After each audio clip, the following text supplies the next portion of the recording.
رب اشرح لي صدري ويسر لي أمري واحلل عقدة من لساني يفقه قولي واللهم ثبتنا عند الموت بلا إله إلا الله واللهم اجعلنا من الذين آمنوا وعملوا الصالحات وتواصوا بالحق وتواصوا بالصبر آمين يا رب العالمين. First of all, it's an honor to be here at the East London Mosque, and I want to share with you that I have a special love for the city of London. Every time I get a chance, I come here. More often than not, I am here without telling anyone. And the thing that I love about this city the most is the Muslims of this city. And it is something special that you have here. There's an energy even among the youth here that have a zeal to serve this deen, to commit themselves to this deen, that is unprecedented in the Western Muslim world. I've been to countries like Australia, all over Canada, all over the United States, many other parts of the world, and I haven't seen the kind of energy and the kind of enthusiasm that young people have towards their deen that I see here. Today's khutbah, in any case, I wanted to share with you some things about something that we recite all the time, something that we say all the time, and we overlook, I would argue, all the time. And that is the gift of Allah that He revealed to all of us, and that is Bismillahir-Rahmanir-Rahim. There is so much that can be said about Bismillahir-Rahmanir-Rahim, but I hope to share a few things with you today. The first of them is obviously the most common that you might be familiar with, is in the name of Allah. That's how it begins, in the name of Allah. We'll get to Ar-Rahman Ar-Rahim in a little bit. But when you say in the name of Allah, it's the Arabic word ism that has been translated as name. But actually the Arabic word ism comes from the original wasam. And wasama in Arabic as a verb means two things. It means a mark, some kind of brand, like sometimes they would have animals, anybody's horse, it could be there's a lot of white horses, and is it mine or is it yours? So they would put a brand on the horse. So now I know this one's mine. So it's a mark that distinguishes this horse from every other horse. Similarly, there are twins.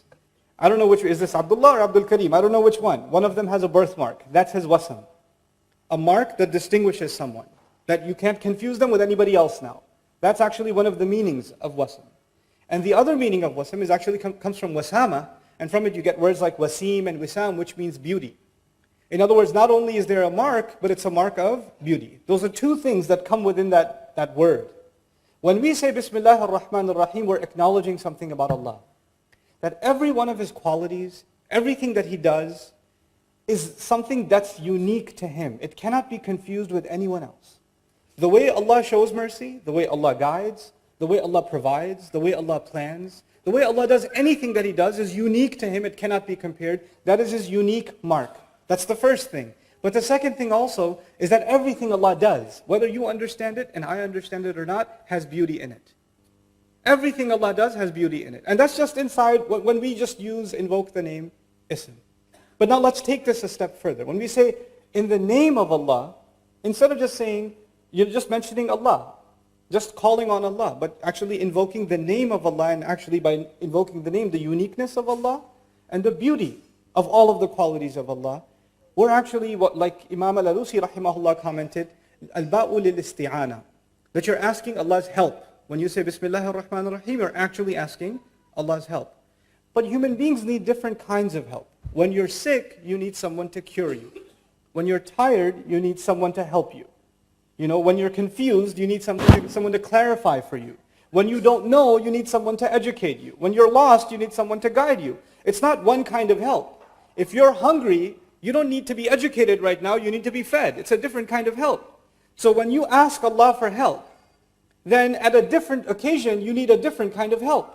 And of course, every one of Allah's names provides a different kind of help.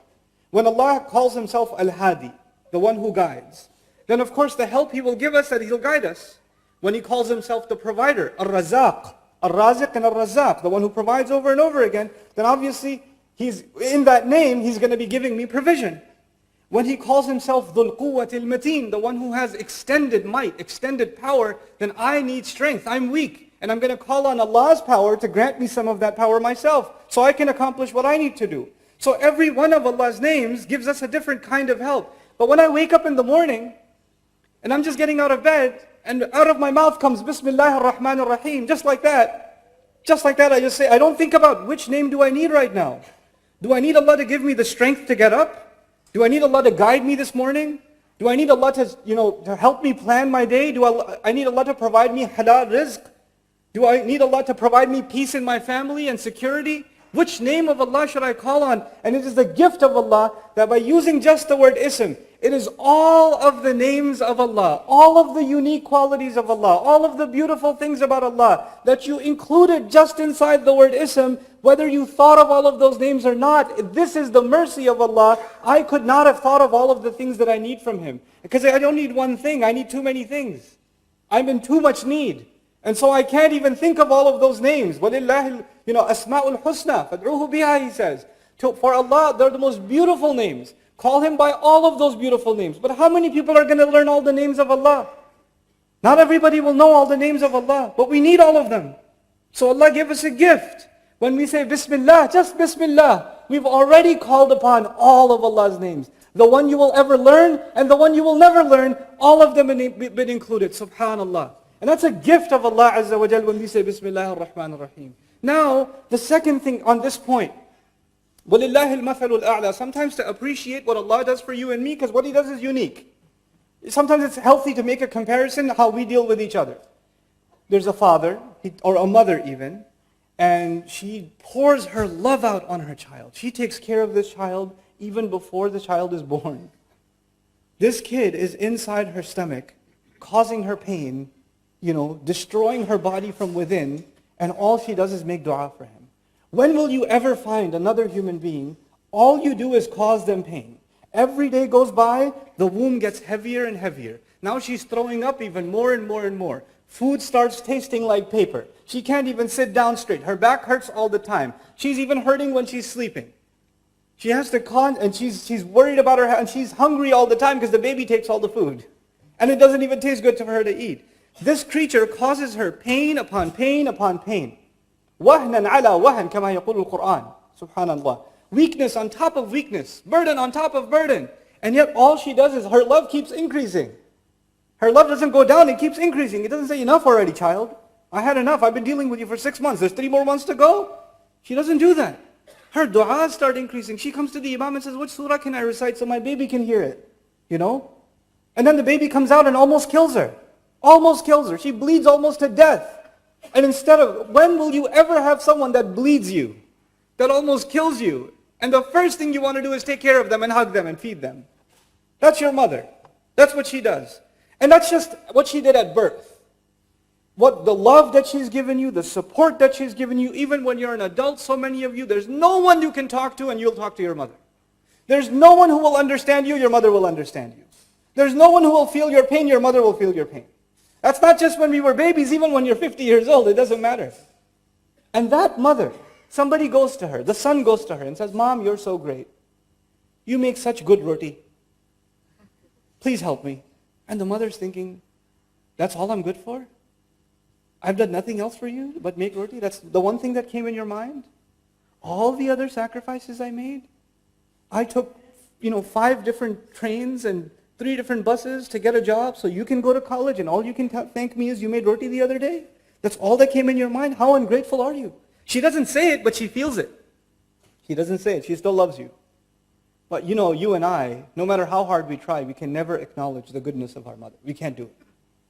If we were to call on Allah with one name, imagine you called on Allah, Ya Razzaq, Bismillah Razzaq. I just call on Allah the name of Razzaq. That's it. Then you're only appreciating what about Allah that He provided for you. But you didn't appreciate that He guides you. You didn't appreciate that He protects you. You didn't appreciate that He secures you and gives you good people in your life. You didn't appreciate that He gives you knowledge. You didn't appreciate that He made you Muslim. That He gave you your health. That He gave you your job. You didn't appreciate any of those things. You just reduced everything about Allah to one of the things He does. One of them. And Allah kept us from reducing Allah Himself subhanahu wa ta'ala because that's offensive. We wouldn't even know. وَيُعَلِّمُكُمْ مَا لَمْ تَكُونُوا تَعْلَمُونَ. He taught you what you couldn't have even known. We would have even been praising Allah and it would have been offensive because it's just not enough. So He gave us Bismillah. He gave us this phrase. And now when you call on that phrase, the believer is supposed to become filled with gratitude. We're supposed to be overwhelmed in how much and how many ways Allah helps us. And how many ways Allah provides us. There are no other relationships like this one. I go to my teacher for knowledge. I go to my parents for support. And when I'm young, for provision. I go to my spouse for emotional support and love. I go to different people for different things. But to Allah, you go to Him for all things. You go to Him for everything. There's not one thing that is missing when you and I turn to Allah. So that's the first part of the equation, Bismillah. But then Allah didn't stop there. Even actually, I want to share with you some things about the word Allah. Our ulama had a long debate in our history. What is the origin of the word Allah? Does the word Allah come from ilah? And is it the combination of al-ilah? Al-ilah. Or is it a name of Allah that belonged to Allah from before Arabic and before all languages? It's always been the name of Allah. There's been these two positions all across our history, and both of them have their evidences. But I want to share some things with you. Even if you say that this word comes from the word ilah. Ilah is commonly translated someone to be worshipped. Al-ma'bud. Al-ma'bud. Al-ma'luh, bima'na al-ma'bud. But the word aliha, the verb in Arabic, it actually comes from love. The origin of the word faza'a ilayhi wa ahabbahu ashad al-hub. It's actually intense kinds of love. The old Arabs before Islam, they used to have 10 degrees of love. The lowest of them was hub. The lowest of the degrees of love was hub, and they would have 10 degrees. And the 10th one will kill you. You love someone so much, you become so obsessed that you can't even eat, you can't even sleep, it just kills you. It's unhealthy. The ninth one actually is called wala or Allah, from which the word ilah comes. And the word wala means a kind of love that when you have it, you don't feel pain. When you have it, you don't feel hunger. You don't feel sadness.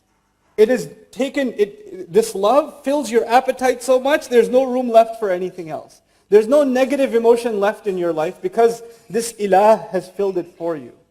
When we call upon Allah by saying Bismillah, we are expressing our love for Allah and acknowledging that if we truly have love for Allah, all of our problems are going to feel like nothing. We all have problems. Some of us have marriage problems. Some of us have problems with our children. Some of us have problems with money. Some of us have problems with health. Some of us have problems with extended family, friends.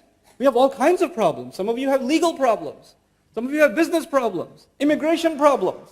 There are so many problems in life. All you're doing all day, there are taxi drivers here that are driving around all day thinking about their problems. How much money do I have left? How am I going to pay for the next tuition fees for the child? Which uni are they going to go to? And all of it. That's all they're thinking about all day. But when you call on Allah with Bismillah ar-Rahman ar-Rahim, know that Allah will remove the tension from your head. He'll get rid of it. And He will replace it with a reliance on Allah. And everything will get sorted out. Everything will work out.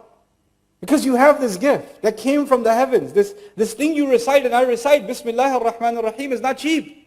It's amazing. You know when it's used in a context? All of you know it's used in the beginnings of surahs, every time. But the one time it's used in the middle is in the story of Sulaiman. Innahu min Sulaiman wa innahu Bismillah ar-Rahman ar-Rahim. Ever think about that? Sulaiman alayhi salam is going to transfer the throne of another queen thousands of miles in the blink of an eye.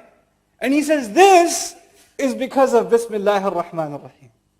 This is what Bismillah ar-Rahman ar-Rahim can do. What is Allah teaching you and me?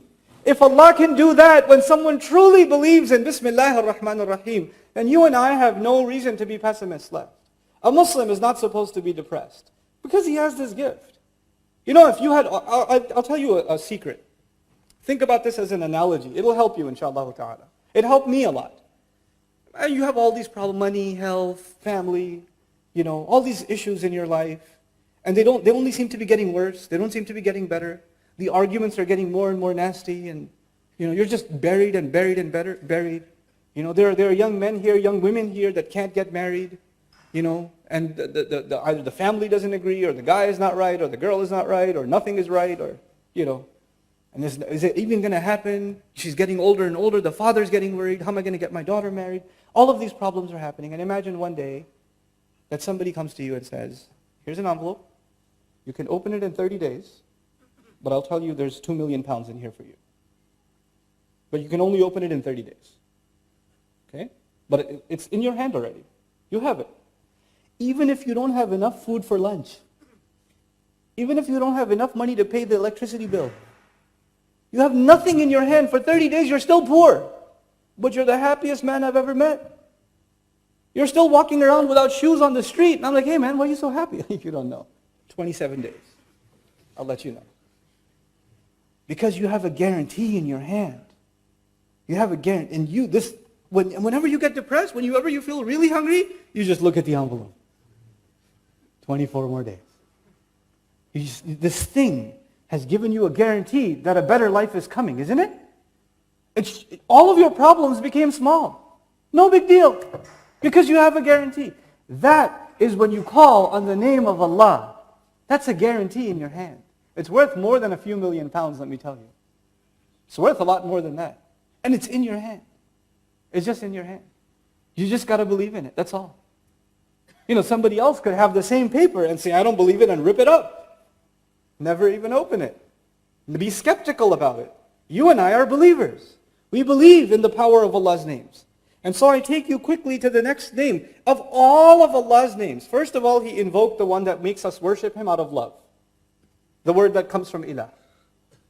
And even that name is so unique. Because the Wassam already told you that there's a uniqueness to Allah, right?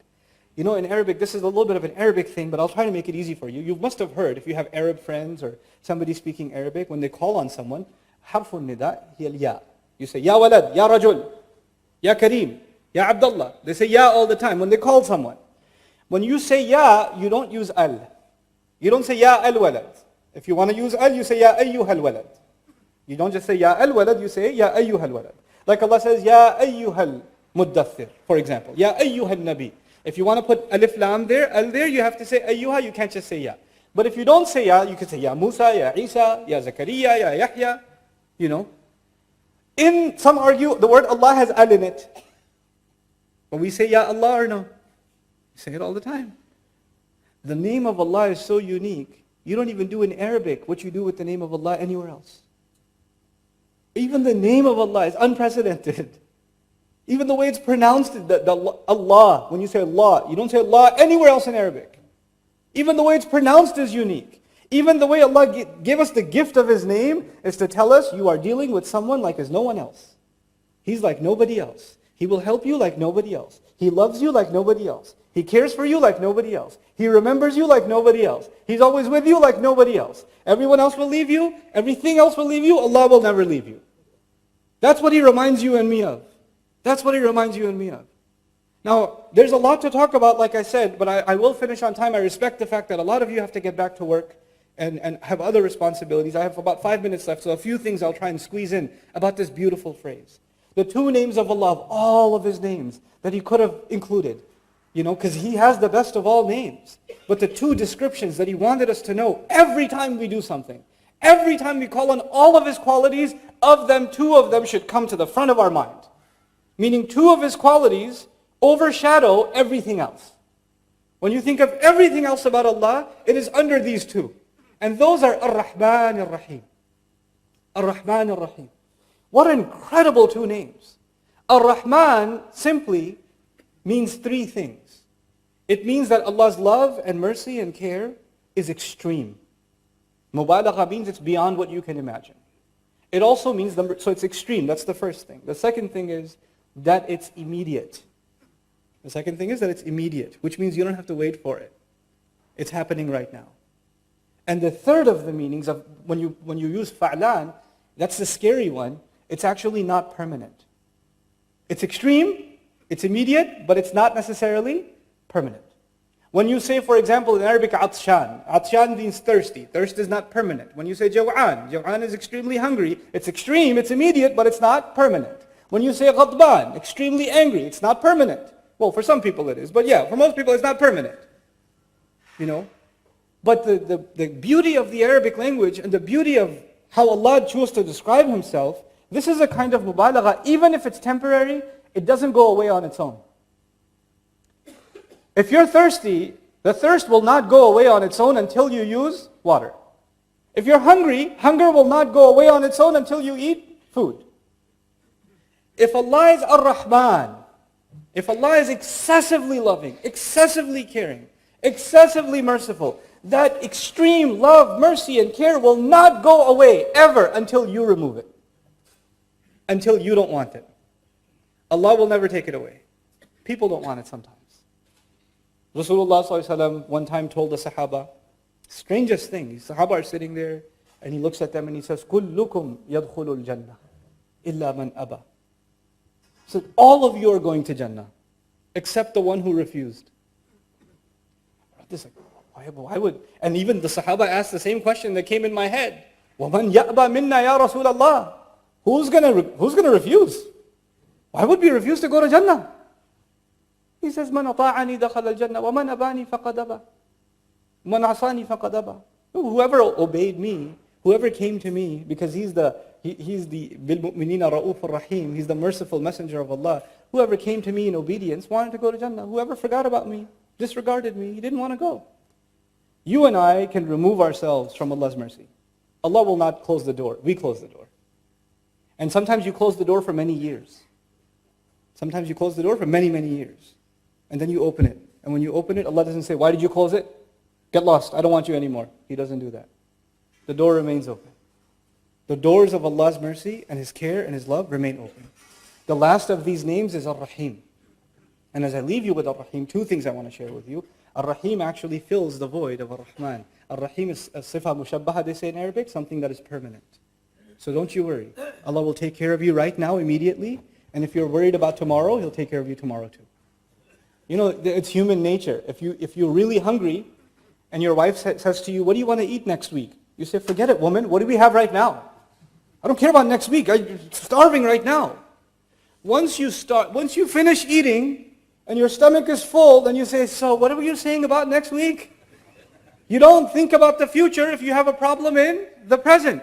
Once your present problem is solved, then you start thinking about the future. If you haven't paid the bill yet, then you're only thinking about the bill right now. The moment you pay the bill, you start thinking, when am I going to pay next month's bill? You think about the future. What did Allah do? Allah took care of your immediate need when He said Ar-Rahman. And He took care of your future when He said Ar-Rahim. He took care of your future. Both of them. And in the right order. Because human beings, كَلَّا بَلْ تُحِبُّونَ الْعَاجِلَةِ, you love to rush. You love the things that you need right now. You're obsessed with them. أَلَا يَعْلَمُ مَنْ خَلَقَ. Doesn't He know who He created? He gave me Ar-Rahman first, then He gave me Ar-Rahim. And so I leave you with the last of these many treasures of Bismillah ar-Rahman ar-Rahim. Bismillah ar-Rahman ar-Rahim is what they call in Arabic shibhu jumla. إنها ليست jumla. It's not a sentence. It's actually what's called in English grammar a fragment. Okay, it's a piece of a sentence. For example, if I say in the car is not a sentence. If I say there's a person in the car, now that's a sentence. In the car there are a lot of people. That's a sentence. But if you just say in the car, it's not a sentence. When you just say in Allah's name, that's not a sentence. That's an incomplete thought. There's no mubtada, there's no khabar, there's actually a muta'alliq, it's just a jar majroor, the Arabic students will know. There's no fi'l. Some grammarians, when the mufassirun studied this ayah, they said, wow, this is incomplete. How do you complete it? There must be a fill in the blank. So they say it must mean abda'u bismillah ar-Rahman ar-Rahim, or abtadi'u bismillah ar-Rahman ar-Rahim. I begin with the name of Allah. You might have seen some English translations that say, I begin with the name of Allah. Even though the words I begin are not there. They're just not there. So the question is, why aren't they there? And that's what I hope to share with you now. Allah Azza wa Jal in His wisdom, the one who allaman al-bayan, right? He taught us how to speak. He knows how to speak. When He wants to make a full sentence, He will make a full sentence. When He wants to give you half a sentence, He will give you half a sentence. We don't judge Allah's speech by our standards. Our speech is judged by Allah's standards. He's the one who taught us how to speak. Subhanahu wa ta'ala. He gave us an incomplete statement on purpose, because what you do next completes it. In the name of Allah, I eat. In the name of Allah, I get out of bed. In the name of Allah, I wash my face. In the name of Allah, I get in my car. Everything you do is actually completing Bismillah ar-Rahman ar-Rahim. It is as though this beautiful gift of Allah was waiting to complete everything you do. It's the other way too. And now you know what you understand? There's lazim and malzoom. If you do anything without Bismillah ar-Rahman ar-Rahim, it's incomplete. This was a part of it. This is a part of the equation. It had to be. In small things and big things. And so, now that my time is up, inshallah ta'ala, at some other time perhaps I'll come and share with you one of the beauties of Bismillah ar-Rahman ar-Rahim in the one surah where there's no Bismillah ar-Rahman ar-Rahim, Surah At-Tawbah. But that's for another time, bi'idhnillah ta'ala. Barakallahu li wa lakum fil Qur'an al-Hakim, wa nafa'ani wa iyyakum bil ayati wa dhikr.